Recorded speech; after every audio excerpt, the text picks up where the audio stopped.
നാം ഇവിടെ ചർച്ച ചെയ്യുന്നത് ജ്യോതിഷ യോഗങ്ങളാണ്. ജ്യോതിഷ യോഗങ്ങളിൽ അടുത്തതായി നാം ചർച്ച ചെയ്യുന്നു ത്രിഗ്രഹ യോഗങ്ങൾ. ഇവിടെ ത്രിഗ്രഹ യോഗത്തിൻ്റെ കർത്താക്കളായി വരുന്നത് ചന്ദ്രനും ബുധനും വ്യാഴവുമാണ്.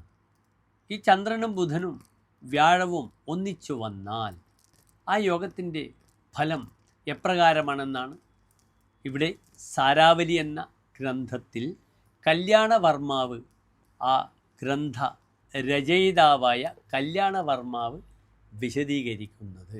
ധനവാൻ കല്യോ വാഗ്മി തേജസ്വി ഖ്യാതിമാൻ വിപുലകീർത്തി ബഹുപുത്രഭ്രാതൃ സുഹൃത്ത് ബുധേന്ദു സുരപൂജിതേർയുക്തൈ. ബുധ ഇന്ദു സുരപൂജിതൈ. സുരപൂജിതൻ എന്നാൽ ദേവന്മാർ പൂജിക്കുന്ന ആൾ ദേവാചാര്യൻ വ്യാഴം, ബുധൻ, ഇന്ദു ചന്ദ്രൻ. ഇവിടെ ത്രിഗ്രഹയോഗത്തിൽ 3 ശുഭഗ്രഹങ്ങളുടെ യോഗമാണ് ചന്ദ്രനും ബുധനും വ്യാഴവും. നല്ല ഫലത്തെ ഈ ത്രിഗ്രഹ യോഗം പ്രദാനം ചെയ്യപ്പെടുന്നു. ഇതിൻ്റെ അർത്ഥം നമുക്ക് ശ്രദ്ധിക്കാം.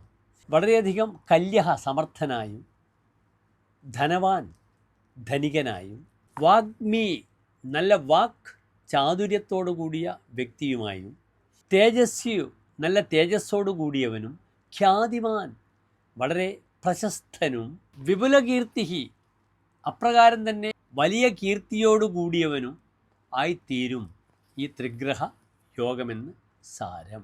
ബഹുപുത്ര ഭ്രാതൃസുഹൃത്ത്, ഇദ്ദേഹത്തിന് ധാരാളം സുഹൃത്തുക്കളുണ്ടാകും, ധാരാളം സഹോദരങ്ങളുണ്ടാകും, നല്ല ധാരാളം മക്കളും ഉണ്ടാകും. അതിനാൽ സൽസന്താനങ്ങൾ, സൽസുഹൃത്തുക്കൾ, സദ്ബന്ധുക്കൾ, സമൂഹത്തിൽ കീർത്തി പ്രശസ്തി ഇതെല്ലാം അനുഭവിക്കുന്ന യോഗമുണ്ട് ഈ ത്രിഗ്രഹ യോഗത്തിൽ.